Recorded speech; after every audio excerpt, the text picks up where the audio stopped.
Bienvenidos a Parmenas Radio. ¿Cómo están hoy? Espero que bien.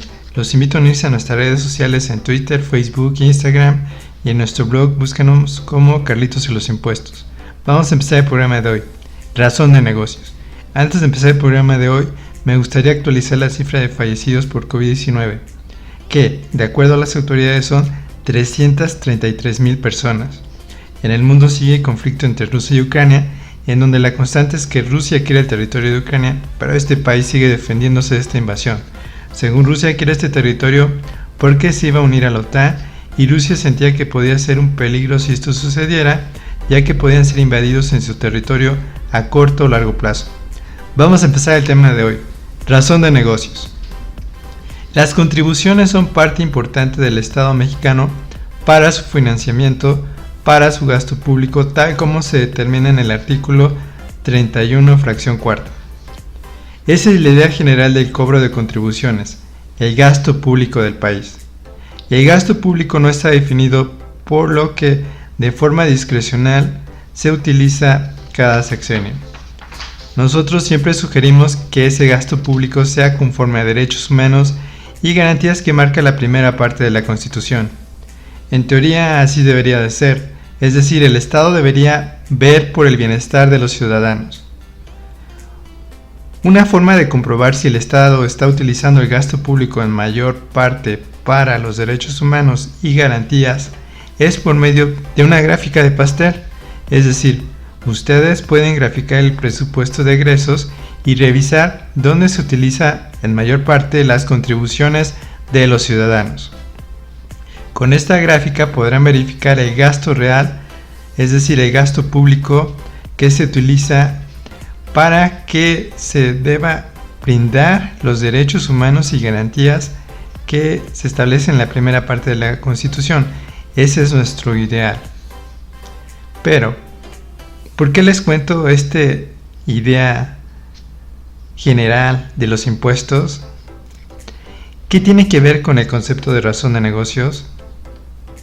Desde el año 2014 las autoridades hacendarias han ido creando diversos conceptos para hacer más difícil el pago correcto de las contribuciones por parte de los contribuyentes, donde sus equivocaciones en el cálculo y pago de las contribuciones con estos nuevos conceptos traerán como consecuencia créditos fiscales, multas y también delitos penales fiscales. Por lo que contribuir en México ha ido evolucionando a ser una tarea muy difícil para los contribuyentes comunes que no tienen asesores fiscales, que no tienen contadores y que se aventuran a darse de alta y pagar sus impuestos conforme a sus interpretaciones personales. ¿Por qué las autoridades hacendarias crean conceptos tan difíciles de cumplir para que los contribuyentes cometan errores en el pago de sus contribuciones? Los grandes juristas le llaman trampas procesales, es decir, tratar de cumplir una obligación fiscal de acuerdo a tu interpretación, pero que es diferente a la hacendaria. Esto provoca que puedas tener problemas en que en un momento de una revisión fiscal, las autoridades te determinen un crédito fiscal, multas y hasta delitos penales fiscales por no haber cumplido de forma correcta el pago de las contribuciones, es decir, la determinación de las contribuciones, el soporte de las contribuciones de forma correcta. Ciertamente las autoridades fiscales buscan a los grandes contribuyentes para poderles aplicar todas estas nuevas reformas fiscales que se encuentran principalmente en el Código Fiscal. Pero si por mala suerte se las aplican a un contribuyente pequeño, este queda a su suerte porque no tiene la solvencia económica para pagar créditos fiscales, multas, demostrar su inocencia en un delito penal fiscal, es decir, contratar abogados fiscalistas para su defensa. Si regresamos a la idea general de las contribuciones, que es para que el Estado se financie y lo ocupe para el gasto público, ¿por qué no educar a los ciudadanos y a los gobernantes en esta idea? Es decir, el Estado debería utilizar la educación cívico-fiscal para que los ciudadanos paguen sus impuestos y éste los utilice correctamente. En donde no debería complicar las leyes fiscales con términos difíciles de entender por los ciudadanos comunes, que lo único que provoca es una incertidumbre por parte de los ciudadanos, ya que no saben cómo cumplir correctamente sus obligaciones, donde de esto traer como consecuencia que sea muy probable que determinen sus contribuciones de forma equivocada, realicen sus operaciones de forma equivocada y hasta puedan cometer algún delito fiscal sin saberlo. ¿Por qué no conciliar entre contribuyentes y Estado para lograr redactar leyes fiscales claras, sin palabras difíciles de entender y con un uso correcto de los impuestos? Yo estoy convencido que con una correcta educación cívico-fiscal por parte de la educación pública desde la primaria, secundaria, preparatoria y universidad, se lograrían dos tipos de ciudadanos. Los primeros que les guste pagar impuestos con leyes claras y sin términos difíciles, y los segundos con gobernantes que ocupen de forma correcta los impuestos en los presupuestos de egresos, que como bien decimos, sean conforme a los derechos humanos y garantías que se establecen en la primera parte de la Constitución Política de los Estados Unidos Mexicanos. Pero mientras esta idea no se lleve a cabo por parte de los partidos políticos, los políticos, vamos a ver que los nuevos términos que se han ido desarrollando y provocan que los contribuyentes cumplan de forma incorrecta el pago de las contribuciones son operaciones inexistentes, simulaciones, beneficiario controlador, estrictamente indispensable, materialidad, beneficio fiscal y económico, control efectivo y razón de negocios. Estos conceptos, al principio, algunos de ellos no tenían una definición donde por medio de tesis se debió dar su correcto cumplimiento, es decir, se estableció en qué consistía el concepto. Al paso del tiempo, se crearon las definiciones dejando a un lado las tesis para su debido cumplimiento. Otro punto importante para verificar es que la carga de la prueba corresponde a los contribuyentes, donde así también lo determinan en tesis, por lo que es muy importante que los departamentos contables y contribuyentes que solo tengan un negocio pequeño, es decir, que ellos mismos realicen el pago de sus contribuciones, logren estudiar cada uno de estos nuevos conceptos para darles un debido cumplimiento para evitar el cobro de créditos fiscales, multas y delitos penales fiscales. Vamos a comerciales y regresamos. Ya regresamos. El tema de hoy, razón de negocios. ¿Dónde está establecido el concepto de razón de negocios?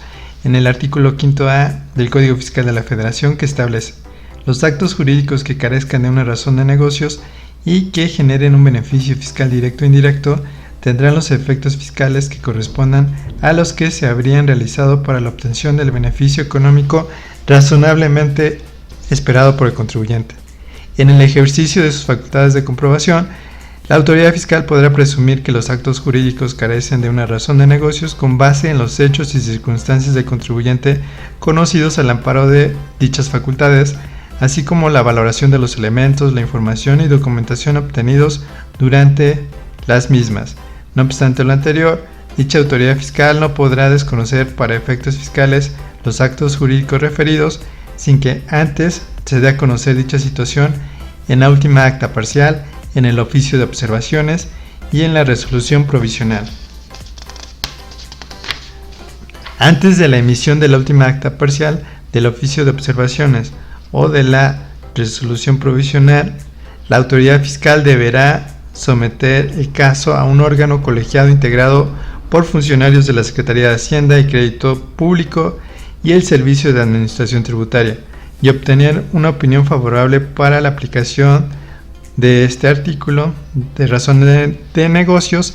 En caso de no recibir la opinión del órgano colegiado dentro del plazo de 2 meses contados a partir de la presentación del caso por parte de la autoridad fiscal, se entiende que la resolución es en sentido negativo. ¿Cómo podemos dar un correcto cumplimiento los contribuyentes a este concepto de razón de negocios? Para poder dar un correcto cumplimiento a este concepto de razón de negocios, se debe observar lo siguiente. Para personas morales, debes de verificar tu objeto de la sociedad. Este debe de ir en relación a la actividad que tienes dada de alta en el RFC. Lo puedes ver en tu constancia de obligaciones fiscales. Además, debes de ver el concepto que estableces en las facturas, es decir, que vaya en relación con el objeto social y la actividad declarada en el RFC. También se debe de observar que el concepto que se tenga dado de alta en el IMSS vaya en relación con el objeto de la sociedad. En la actividad hacendaria también debes de buscar qué actividad tienes dado de alta y que ésta vaya conforme a las facturas. Es decir, la razón de negocios es la relación entre estos documentos para darle veracidad a los ingresos y gastos de la sociedad. Para personas físicas, debes de buscar la actividad hacendaria, es decir, la que tienes dada de alta en Hacienda, debe tener relación con los conceptos de facturación. También se deberá observar el concepto dado de alta en el IMSS, que tiene que ser en concordancia con la actividad hacendaria y la facturación. Es muy importante que si existe un requerimiento para explicar el concepto de las facturas, nuestra contestación vaya en relación con el objeto social, la actividad dada de alta en Hacienda y la actividad dada de alta en el IMSS, ya que si nos contradecimos al momento de explicar la relación entre el objeto de la sociedad, la actividad dada de alta en la Hacienda, la actividad dada de alta en el IMSS, esto provocará que quede sin validez la factura, provocando el crédito fiscal, donde esta prueba se presume que no tiene validez en un juicio contencioso administrativo por el principio de estoppel, que se estableció en una tesis en el año 2015. Para aplicar la razón de negocios a un contribuyente de acuerdo al artículo 5A, solo será aplicable en visitas domiciliarias, en la última acta parcial, en la revisión de escritorio, en el oficio de observaciones y en revisiones electrónicas en la resolución provisional. Como verán, la razón de negocios es una forma para desvirtuar por parte de las autoridades hacendarias los ingresos o gastos que puedan tener los contribuyentes, en donde para darle debido cumplimiento se deberá observar dar esa relación entre objeto del contrato, actividad hacendaria, actividad en el IMSS y el concepto de la factura. Lamentablemente, muchos contribuyentes no están enterados de estos nuevos conceptos hacendarios, en donde si realizan sus actividades económicas de forma real, pero al desconocer todos estos nuevos conceptos, pueden ser que no cumplan con la razón de negocios, que traerá como consecuencia créditos fiscales, multas y la configuración de delitos fiscales por parte de las autoridades hacendarias. Si tan solo las autoridades hacendarias y los contribuyentes lograran conciliar con leyes claras y fáciles de entender, los gobernantes usaran de forma correcta los impuestos, no tendríamos que tratar de entender y cumplir la razón de negocios. Espero les haya gustado el programa de hoy, donde dimos nuestro punto de vista sobre razón de negocios. Los invitamos a comprar el libro Carlitos y los impuestos de forma electrónica en Amazon. Si lo requieren en físico, está disponible en CCA Puebla o Parmenas Radio. Y recuerden que los impuestos no es un castigo, siempre que se ocupen para que se nos brinden nuestros derechos humanos por parte de los gobernantes. Hasta la próxima.